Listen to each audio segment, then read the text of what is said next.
สวัสดีพี่น้องเขาตั้งหากระสูซ่องจิบชาหน่อได้พี่น้องบุญหอนยอดเทิงพี่น้องปีนี้ได้มางานบุญบานพูนงามเมืองอาสะพรแขวงสวรรณเขตพี่น้องเป็นบุญแห่กระบองใหญ่เคยเห็นแต่ในคลิป เคยเห็นแต่ในคลิปบ่เคยมาเนาะนี่มาหาน้องซิงให้พามาพี่น้องแล้วก็จักซื้อยังผู้นึงอะเนาะสตาร์เด้อพี่น้องซองซาวพามาลินมาตั้งแต่งานบ่ทันได้เริ่ม มาตั้งแต่8 โมงเช้าตอนนี้เนาะทิพย์กับบ่เคยมาเส้นทางนี้จักเถื่อแล้วก็บ่เคยมาบ้านนี้พี่น้องมาลองเบิ่งว่าบุญที่เคยเห็นแต่ในคลิปนี่มันสิเป็นจะได้พี่น้องทุกงานเลยพี่น้องบ้านแม่นตลาดเลยเด้เขาคล้องเครื่องใส่เต็มทางนี้ก็เป็นวัดเนาะแต่ว่าได้จอดรถพี่น้องก็จะมีบอนฝากรถมาในงานเพิ่นก็จะติดสติ๊กเกอร์เด้อคันหนึ่ง20,000เนาะรถเข้ามาแล้วก็จะได้ฝากรถเนาะให้ฝากรถคันหนึ่ง50,000ก็ประมาณ80 ปลายกว่าบาทตอนนี้รถสิมาจอดในวัดบ่รู้พี่น้องเดินวัดบ่มีฮอดบ่สิจอดแล้วเต็มงานเต็มและอีกอย่างก็เพิ่นสงวนพื้นที่ไว้ให้การนำมาเนาะการนำแขวงผู้ได้มาเปิดงานก็ถือว่าเป็นงานใหญ่ตอนนี้ยังสวงเสาอยู่พี่น้องคนบ่ทันได้มาดอกมีแต่เฮานี่ละมาก่อนหมอคล้องเครื่องใส่กระบองใหญ่นี่เพิ่นน่าจะเอามาวัดมื้อนี้ก็จะเป็นพิธีเปิดงานพี่น้องสวงบ่ายแล้วก็จะจูดกระบองใหญ่หันสวงบ่าย2 โมงกลางคืนหรือว่าตี 1 ตี 2ฮะใช่กระบองบ่ไปเบิ่งกระบองก่อนอันนี้อีหยังนี่ขนมโขบบ่กระเพาะบุญนาเพาะบุญเหลือลายบทสวดไปก่อนอันนี้เนาะพี่น้องอันนี้ก็จะเป็นเวทีพี่น้องบอนที่จะเปิดนี่แหละนี่นะคากได้นี่เพิ่นเฮ็ดเป็นอันนี้จะคืองานบุญสมัยก่อนเนาะงานบุญสมัยก่อนถ้าแม่นเฮ็ดงานแล้วเพิ่นจะต้องเฮ็ดแบบว่าเป็นเฮือนไม้ไผ่จังซี่นะเป็นน้ำแนวบอกเป็นหนักจองพี่น้องเป็นน้ำแนวเหน่าจองบรินเป็นบรินปองบ้านนี้ที่คิดว่าน่าจะมีตำนานเด้อแต่เฮาก็บ่ฮู้ทิ้งทางกันพี่น้องเนาะอันนี้แหละพี่น้องเนาะคุณพ่อคุณแม่ที่ได้พี่น่ะกระบองใหญ่นะพี่น้องเนาะมึงลูกปลาน่ะวัวมาเกาะถึงอีกหมอแค่หมอเป็นลิงหมอหลอกนี่นะเฮ็ดแบบนี้นะคะเป็นหมอเพลงคุณพ่อพี่น้องเนาะเพื่อนว่าอย่าไปคิดต่อเนาะนั่นเนาะของผู้อื่นคิดถึงงานมือเจ้ายังสิได้อิ่มเต็มอย่ายกอย่าระวังสุกเนาะเขาหมอกมีอันนั้นนะมีกระบอกหน่อยพ่ออยู่นี่เพิ่นจะมีกระบอกหน่อยพี่ลูกพี่น้องดูเนาะทางสาพันธ์แม่ยิงเฮาเนาะเมื่อการจัดตั้งถูกผลักส่วนบัวจะเป็นหน่วยงานเขตเด้อกระบองลูกหลานนักเรียนนักศึกษาคนบ้านคนงามเฮาโดยเฉพาะเนาะมืออ่อนพี่น้องเนาะลูกหลานเฮาเนี่ยเนาะกระบองซึ่งหักเขตย้อนหลังย้อนในเนาะนิ่มจะเป็นใส่พี่น้องเนาะสมัยก่อนกระพีกระนองเนาะก่อนหักเขตถ้าไก่ให้ถ้าอยู่จากตามดาวพี่น้องตาซ้าประเทศเนาะประเทศที่ประเทศเป็นลาว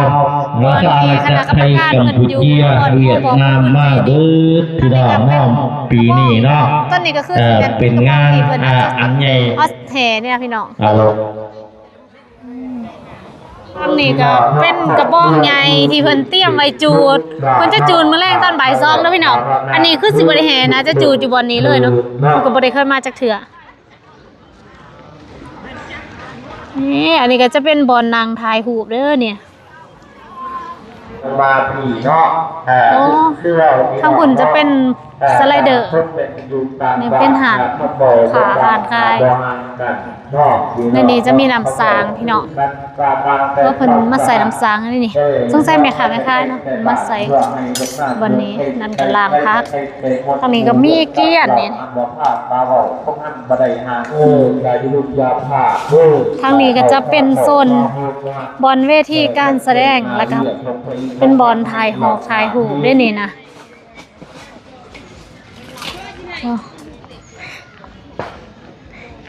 ป้าเป็นแบบวัฒนธรรมสมัยก่อนเลยได้อันหน่วยวัฒนธรรมกองยาวเอาเด้อไอ้คำมาเกียมได้เกียมได้ เนาะทางนี้ก็จะเป็นบอลหอการแสดงหรือว่าเวทีการแสดงพี่น้องทางด้านนั้นก็ซีเมนเป็นบอลคณะกรรมการเพิ่นซิวทางนี้งามเลยพี่น้องเพิ่นเฮ็ดว่าสมัยก่อนนะบ่ค่อยได้เห็นเลยได้แบบนี้นะบุญสมัยนี้แล้วแม่นมีแต่ค่ายเครื่องค่ายคองก็แล้วบ่ได้เห็นแบบว่าเป็นหอแบบที่คนนั้นประดิษฐ์ขึ้นมาใหม่จังซี่เลยนะเพิ่นเอาใบไหมมาซานเนาะทั้งหลังคาและก็ทั้งอันพร้อมแบบนี้งามพี่น้องได้ทางพุ่นทางพุ่นคือกันตอบแซงเงินนะพี่น้องมีบูชาถิตเครื่องปั่นดินเผาหรือว่าหีดคองประเพณีวัฒนธรรมอันเก่าแก่อันนี้ก็สิแม่นเป็นคกหม้องบ่ฮะบ่แน่ใจอันนี้น่าจะแม่นเกี้ยนหน่อยบ่เรืออันคกหม้องกับประจักษ์เลยนี่เพิ่นน่าจะยังบ่ทันมาบ่รู้จังได๋อันนี้ก็เป็นศิลป์เนาะศิลป์บรรดาเผ่าโอ้นี่เด้ก็สิมีหลายแบบอยู่ได้พี่น้องศิลป์ลาวแต่ละเผ่าเพิ่นก็สิใส่แตกต่างกันออกไปป้าตัวนี้สีสันสดใสขนาดเลยนี่ก็จะเป็นบอลตั้ม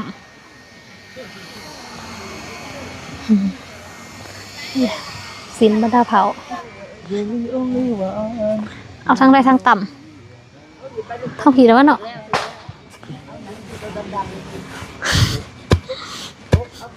คันมีลูกหน่อยก็อุ้มได้เนาะถ้ามันต้องนั่นนี่ได้เนาะคือสิเมนมีแต่คนมาต่ำได้นี่นะพักลายนึงแต่มีเถินคือสิเอาข้าวเปลือกมาไหวเนาะไม่เอา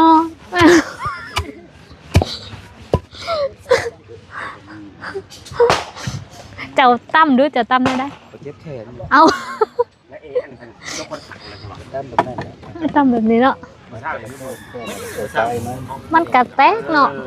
มันกระมุนเนาะออกมันเบิดแล้วก็เอาพุ่นเอาทั้งพุ่น ว่า ซ จะ อก จับเอิญไปกินผักนั่งเอาทั้งนี้ซอกบัดกันนั้นก็จะตั้มวิเอาทั้งนั้นฟัดออกแล้วก็เวลามันเลียขาวๆหลายๆแล้วก็เอาทั้งนั้นตั้มมานี่นั่นน่ะเนาะซอกนี่ก็หมุนเบิดแล้วคันบ่อันนั้นมันเป็นขาวๆคันเอาทางตั้มมันหมุนเวลามันเป็นขาวๆฟัดออกเอามาตั้มมันขาวๆแล้วเลยข้าวแกมนั่นนึงแล้วเอาทั้งนั้นทั้งสื่อ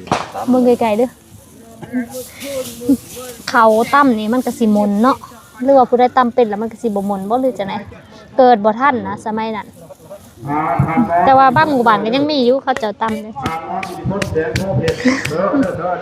ใช่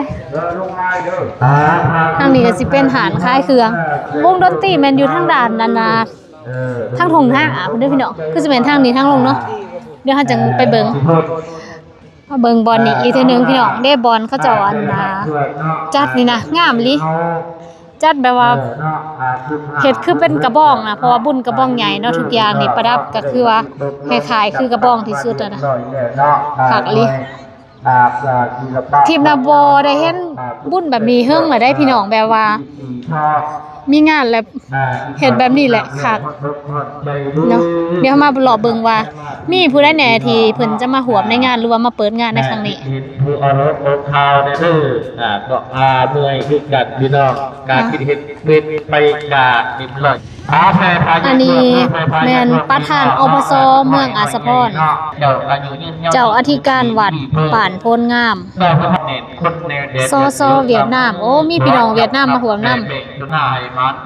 ประธานกองทุนเผาบูโอ้มีกองทุนของเผาอีกคณะประธานกรรมการปกครองเมืองคณะประธานกรรมการปกครองแขวงเลขาผักแขวงเลขาผักเมืองหัวหน้าแผนกวัฒนธรรมและการท่องเที่ยวแขวงราชอาณาจักรไทยอู้มีพี่น้องพังไทยมานำแล้วก็นายบ้านโพนงามแขกอ้อมเมืองแขกเมืองอ้อมคางแขกคันแขวงเนาะเป็นกสิดังตามลำดับอันนี้เบิ่งน่าจะเป็นนาใหม่วิกบ่ใบวิกบ่นี่หรือใบยังก็บ่จัก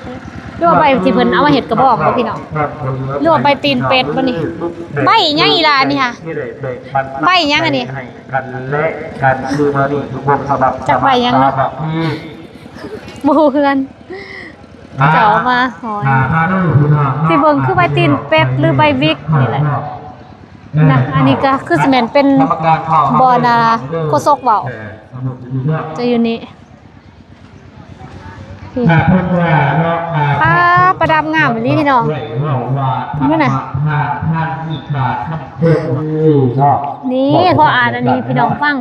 พิธีหับห้องบุญกระบอกใหญ่ชนเผ่าบูเขตผลงานเป็นมรดกแห่งชาติระดับท้องถิ่นด้านวัฒนธรรมนามธรรมติดพันงานเทศกาลสืบสานตำนานบุญกระบอกใหญ่ชนเผ่าบูบาทโพนงามเมืองอาสาพรแขวงสวรรณเขตวันที่20มังกร2026โอ้มื้อนี้เป็นมื้อกองทัพประชาชนปฏิวัติลาวพร้อมได้นี่พี่น้องวันที่20ขณะนี้ยังหลอกบ่ได้ทัวได้พี่น้องเดี๋ยวเฮาสิไปหลอกอีกส้มบ่เคยมาเนาะงามแท้ทางนี้น้องๆกำลังเตรียมตัวที่จะแห่นะพี่น้องโอ้กำลังใส่สุดเนาะตอนบ่ายเพิ่นสิแห่กำลังเตรียมทางนี้ก็แมนทางนี้เพิ่นก็เตรียมเพื่อนเครื่องดนตรีมีกล้องมีแขนแล้วก็ใจอีหยังเตรียมตัวแห่บ่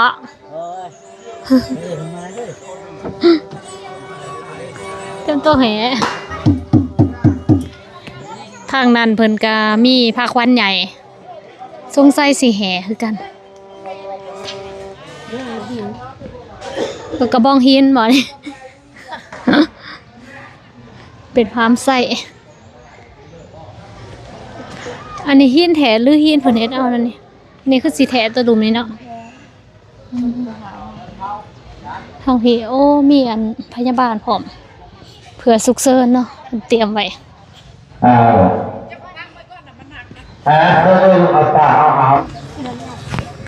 ตอนนี้เขามาหยางทางด้านในวัดเข้าวัดเสียรถเข้ามาวัดบ่มีมวลไว้เด้อนี่นี่ก็เสื้อผ้าสุดสินไหมแพรว่าทั้งนี้มีบอลถ่ายรูปพร้อมพี่น้องผู้ใดมักถ่ายรูปก็มีอยู่นี่2026ป้ามันตอบแดดมาเลยมื้อทั้งนี้เพิ่นก็มีโต๊ะตั้งสงสัยสิเฮ็ดพิธีอยู่ในนี้ก่อนบ่หรือจังได๋หานเสื้อผ้าหลายคักพี่น้องหลาย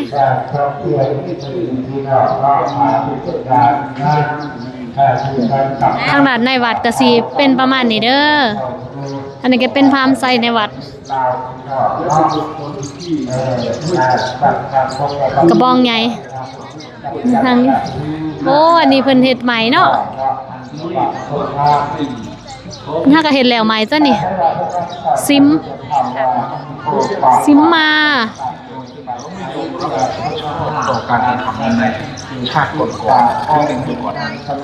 ทางนี้ก็กระบองใหญ่ทางนี้ก็สิเป็นหอแจกหรือว่าศาลาบอนเพิ่นทำพิธีทางศาสนามีหอดเขียดให้พี่น้องมาขายในวัดนี่เขียดหน่อยก็มีเขียดอีโมก็มีมะขาม มาเกี่ยงเพิ่นเฮ็ดเป็นนาเป็นกล่องขาย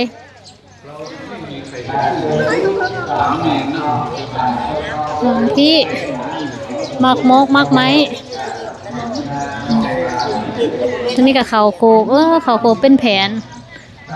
เขาโคกบ้านบ้านนั้นเลยเขาโคกเนี่ย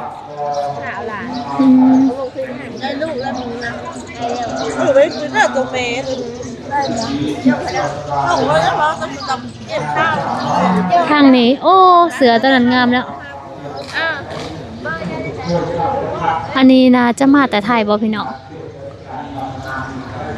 เนี่ยแบบสินไม้อ่ะนะเลยคือสินไม้ทางปุ่นเนาะคือสินไม้ทางฝากนั่นเนาะไม่ใช่มาแต่ปุ่นคือสินไม้ทางไทยอ่ะนะพี่น้องนี่ก็เป็นขนมโอ้ขนมเพิ่นใส่ใหม่ยังเสียทางนี้เขาหล่อแล้วมื้อเช้านี่อ่านโทรศัพท์มีบ่อันของข้อนี่ที่จะได้อ่านของข้อนี่เด้มีพอมันได้ใส่อันนี้นะพี่น้องอันเท่าไรนี่ถ้าสิว่าตลาดเกินทีนี่ก็บ่ผิดเลยได้พี่น้องมีอย่างแหน่ที่บ่มีขายนี่มีหมดนี่ตอนนี้ออกมาทางด้านนอกถ้าเบิ่งวงได้มาเนาะแล้วทางนี้มีน้ำปั่น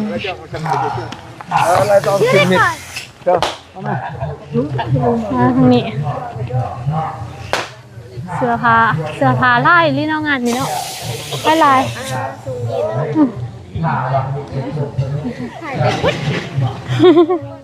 ข้างพี่บอลคิดเขาหิ้วเขากับตรงห่วงมีพร้อมนี่วงอยู่ทางนั้นแล้วพี่น้องเดี๋ยวสิยางไปเบิ่งลักษณะวงนี้ขายคือวงที่ไปลงอยู่นู่นขู่เหมือนนั้นเลยแต่จักสิแมนหรือบ่นะพี่น้องป้าตู่เพิ่นโหแท้วงใดเนาะเขายังบ่เอาป้ายขึ้นนะเลยบ่ฮู้ ไปสอบถามก่อนเด้อสงสัยอันทีมงานเพิ่นแหละอ้ายวงยังอันนี้ค่ะโอ้เทพนมไส้เหรอโอ้ตู่โหดแทนอลายแท้ตู่คือลายแท้ป้ามือไล่กว่านี้บ่ค่อยว่าไล่เลยได้นี่ค่ะพี่น่ะพี่โน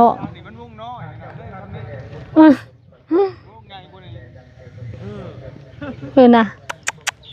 ตู่โหดขนาดครั้งหนึ่งนี่ก็เป็นเท่าไรแล้วตู่พี่ตู่ป้าครั้งหนึ่งมันก็ได้หนึ่งคือสิขากได้พี่น้อง